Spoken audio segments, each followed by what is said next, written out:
ఆత్మలాంటిదని అన్నారు. గతేడాది సింగరేణి సంస్థకి 2,412 కోట్ల లాభాలు వచ్చాయని, ఈసారి దాదాపు 900 కోట్లని కార్మికులకి పంపిణీ చేసే అవకాశం ఉందని ఆయన తెలిపారు.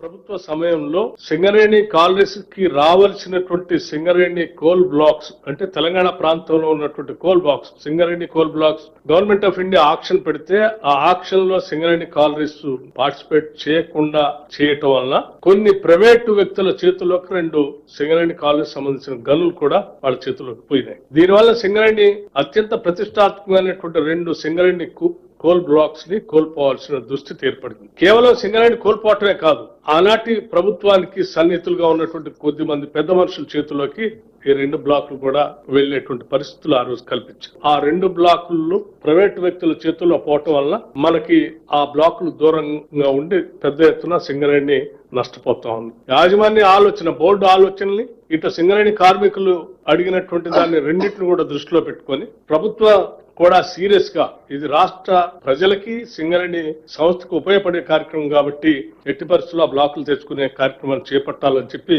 ప్రభుత్వం ఆలోచన చేస్తా ఉంది. దీనికి సంబంధించి కేంద్ర ప్రభుత్వానికి కూడా మేము ప్రజెంట్ చేసి వాటి తెచ్చేటువంటి కార్యక్రమానికి మార్గాన్ని సుగమం చేయటం కోసం ఆ ప్రయత్నం అంతా చేస్తామని సింగరేణి కార్మిక సోదరులందరికీ ఈ సందర్భంగా మనం చేస్తా ఉన్నాం. గత ప్రభుత్వ సమయంలో గత ప్రభుత్వాల నిర్లక్ష్యం కారణంగా సింగరేణి 2 కోల్ బ్లాకుల్ని కోల్పోయిందని, వాటిని తిరిగి సాధించేందుకు అన్ని ప్రయత్నాలు చేస్తున్నామని భట్టి అన్నారు. సింగరేణి కార్మికుల పిల్లలకి ఉచిత విద్య, వైద్యం అందిస్తున్నామని చెప్పారు.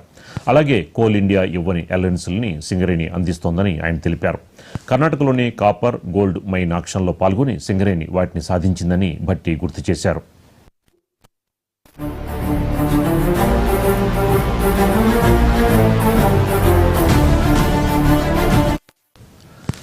కడప తెలుగుదేశం పార్టీలో అసమ్మతి సెగలు తారాస్థాయికి చేరుకున్నాయి.